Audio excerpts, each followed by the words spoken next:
महिलरोपियम नामक एक दक्षिणी शहर के पास भगवान शिव का एक मंदिर था। वहाँ एक पवित्र ऋषि रहते थे और मंदिर की देखभाल करते थे। वे भिक्षा के लिए शहर में हर रोज जाते थे और भोजन के लिए शाम को वापस आते थे।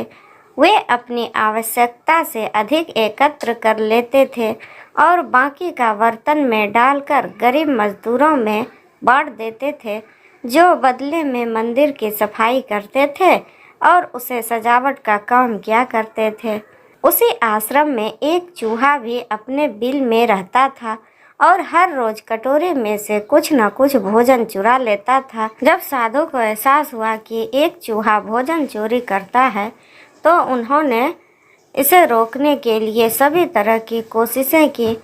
उन्होंने कटोरे को काफ़ी ऊंचाई पर रखा ताकि चूहा वहां तक पहुंच न सके, और यहाँ तक कि एक छड़ी के साथ चूहे को मार भगाने की भी कोशिश की, लेकिन चूहा किसी भी तरह कटोरे तक पहुँचने का रास्ता ढूंढ लेता और कुछ भोजन चुरा लेता। एक दिन एक भिक्षुक मंदिर की यात्रा करने के लिए आए थे, लेकिन साधु का ध्यान तो चूहे को डंडे से मारने में था और वे भिक्षुक से मिल भी नहीं पाए। इसे अपना अपमान समझ भिक्षुक क्रोधित होकर बोले, आपके आश्रम में फिर कभी नहीं आऊँगा, क्योंकि लगता है मुझसे बात करने के अलावा आपको अन्य काम ज़्यादा महत्वपूर्ण लग रहा है। साधु विनम्रतापूर्वक चूहे से जुड़ी अपनी परेशानियों के बारे में भिक्षुक को बताते हैं कि कैसे चूहा उनके पास से भोजन किसी न किसी तरह से चुरा लेता है। यह चूहा किसी भी बिल्ली या बंदर को हरा सकता है। अगर बात मेरे कटोरे तक पहुंचने की हो तो मैंने हर कोशिशें की है, लेकिन वो हर बार किसी न किसी तरीके से भोजन चुरा ही लेता है। भिक्षुक ने साधु की परेशानियों को समझा और सलाह दी।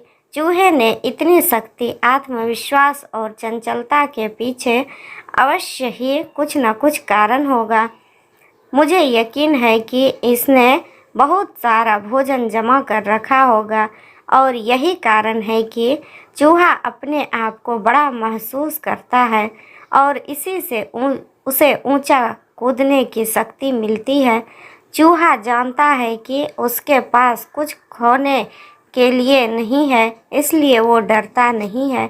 इस प्रकार साधु और भिक्षुक निष्कर्ष निकालते हैं कि अगर वे चूहे के बिल तक पहुंचने में सफल होते हैं तो वे चूहे के भोजन के भंडार तक पहुंचने में सक्षम हो जाएंगे।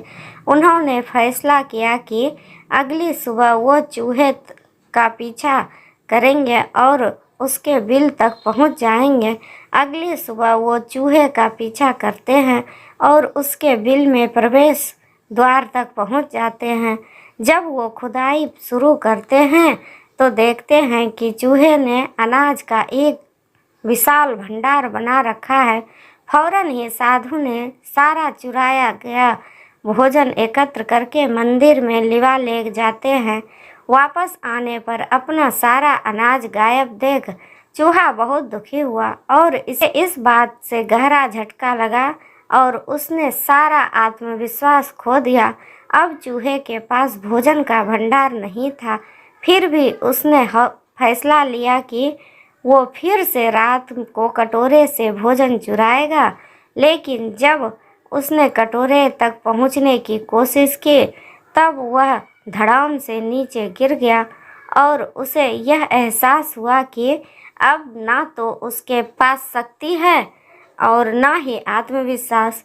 उसी समय साधु ने भी छड़ी से उस पर हमला किया। किसी तरह चूहे ने अपनी जान बचाई और भागने में कामयाब रहा और फिर वापस मंदिर कभी नहीं आया। यदि हमारे पास भी संसाधनों की कमी ना हो तो हम में भी अद्भुत शक्तियाँ और आत्मविश्वास की कमी कभी नहीं आ सकती। थैंक यू दोस्तों, धन्यवाद।